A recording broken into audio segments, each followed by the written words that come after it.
43তম বিসিএসের যেই পরীক্ষাটি হয়েছিল সেই পরীক্ষাটি মূলত শুরু হয়েছিল 2020 সালের একটি সার্কুলার দিয়ে বাংলাদেশ পাবলিক সার্ভিস কমিশন। সেখানে ক্যাডার এবং নন ক্যাডার পদে নিয়োগের জন্য আবেদনপত্র আহ্বান করেছিলেন এবং সেই পরীক্ষায় 4,30,000-এর মতো ক্যান্ডিডেট অ্যাপিয়ার করেছিল। তার থেকে 9,800-র মতো পরীক্ষার্থীকে সকল পরীক্ষায় উত্তীর্ণের পরে ভাইভায় ডাকা হয়েছিল এবং অ্যাকর্ডিংলি সবাই আজকের যে পিটিশনার 465 জন পিটিশনার তারা সকল প্রক্রিয়া সম্পন্ন করে যে চূড়ান্ত ভাইভা পরীক্ষা হয় সেখানে অংশগ্রহণ করেছিলেন। আমাদের যে নিয়ম রয়েছে অর্থাৎ ক্যাডার পোস্টে যাদেরকে নিয়োগ দেওয়া হয়েছিল যেইগুলো পোস্ট ছিল তাদেরকে নিয়োগ দিয়ে পরবর্তী যারা উত্তীর্ণ প্রার্থী অর্থাৎ কোয়ালিফাইড ক্যান্ডিডেট থাকবে আমাদের নন ক্যাডার পদে নিয়োগ বিশেষ বিধিমালা 2010 এবং পরবর্তীতে বিধিমালা 2023 অনুযায়ী তাদেরকে একটি মেধা তালিকা প্রকাশ করতে হবে এবং মেধা তালিকার ভিত্তিতে তাদেরকে পছন্দক্রম আহ্বান করতে হবে এবং পছন্দক্রম আহ্বানের ভিত্তিতে আমাদের সরকার কর্তৃক যেই অধিযাচিত পদগুলো থাকবে পিএসসির দায়িত্ব হলো সেই পদগুলোতে এই কোয়ালিফাইড ক্যান্ডিডেটদেরকে রিকমেন্ড করা।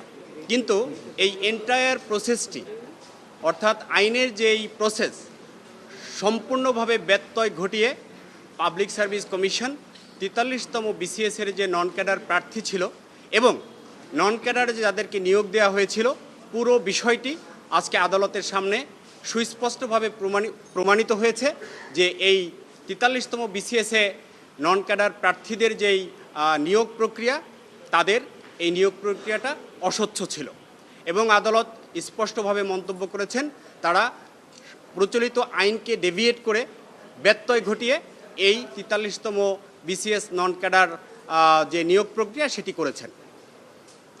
এই প্রসঙ্গে মাননীয় আদালত বলেছেন যে যেহেতু একটি আইনের সুস্পষ্ট বিধান যে নন ক্যাডার পদে যারা প্রার্থী থাকবেন তাদের মেধা তালিকা প্রকাশ করতে হবে এবং তার ভিত্তিতে নন ক্যাডার থেকে নিয়োগ দিতে হবে পোস্টগুলোতে।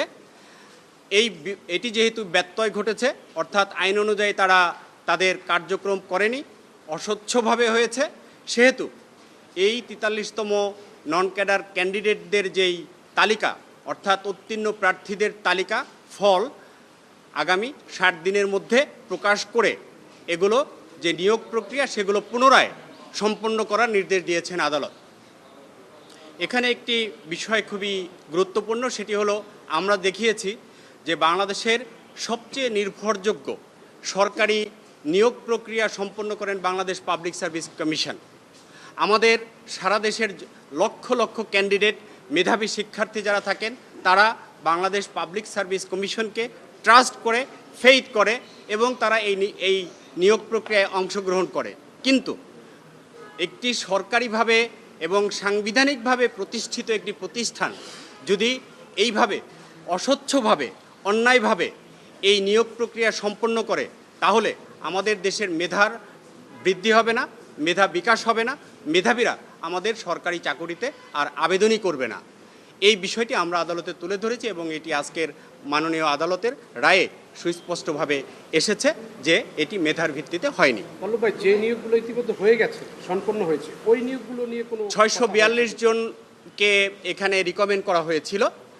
তো আমরা যারা অলরেডি নিয়োগ পেয়েছেন তাদের বিষয়টি আমরা এখানে চ্যালেঞ্জ করেছিলাম, বাট আমরা বলেছি তারা যেহেতু জয়েন করেছে তারা যদি নিয়ম অনুযায়ী পেয়ে থাকে তাহলে আমাদের কোনো অবজেকশন নাই। তবে যদি স্বচ্ছ প্রক্রিয়া করতে গিয়ে তাদের নিয়োগ বাতিল হয়ে যায় তাহলে সেই সম্ভাবনা কিন্তু রয়েই গেছে